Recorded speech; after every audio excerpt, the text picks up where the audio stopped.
आज खंडरायाच्या जेजुरीवरून वाल्हेकडे प्रवास आहे। दिंडी क्रमांक 225, दिंडी मालक सोपान महाराज सानप शास्त्री, दिंडी रथाच्या मागे 225 क्रमांक। मित्रांनो, काल परवा एक जण म्हणला की हे वारकरी दिंडीमध्ये जाऊन काय करतात, तर नुसते नाचतच असतात। तर मी 4 वर्ग शिकलेल्या त्याला उत्तर दिलं की तुमची पोरं तमाशामध्ये जाऊन ढोलकीच्या तालावर नाचण्यापेक्षा आमचे वारकरी माऊलीच्या पालखी सोहळ्यामध्ये येऊन टाळ आणि पकवाजाच्या तालावर नाचणं हे त्यापेक्षा कितीही पटीनं चांगलं आहे। हा, लाव रे ते भजन वाजव जगात भारी।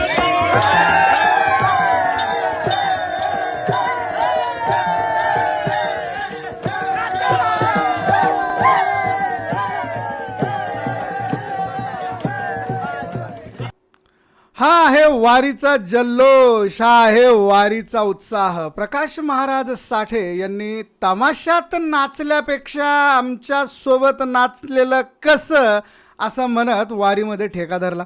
म्हणजे यावेळेस प्रकाश महाराज साठे यांच्यासोबत महाराष्ट्रातील प्रख्यात कीर्तनकार हबप सोपान महाराज सानप शास्त्रीजी हे देखील या ठिकाणी होते आणि दिंडी क्रमांक 225 या दिंडीचं ते नेतृत्व करतायत। रथामागे ही दिंडी आहे, माऊलीच्या 225 क्रमांकाची दिंडी आहे आणि या दिंडीमध्ये आता प्रकाश महाराज साठे, त्याचबरोबर सोपान महाराज सानप आणि इतर वारकरी भाविक मंडळी यांनी या संपूर्ण दिंडीचा, या संपूर्ण उत्साहाचा आणि या संपूर्ण उल्हासाचा हा सगळा घेतलेला आनंद या ठिकाणी शेअर करण्यात आला आहे। सोपान महाराज सानप यांच्यासोबत प्रकाश महाराज साठे हे देखील या दिंडीमध्ये आपली पायी दिंडी पूर्ण करतात, पायी वारी पूर्ण करतात आणि त्यांनी त्यांच्या फेसबुक वॉलवरनं हा व्हिडिओ अपलोड केला। म्हणजे याबद्दल तुमचं मत काय, तुम्हाला काय वाटतं कमेंटमध्ये नोंद करा। व्हिडिओ आवडला तर शेअर जरूर करा।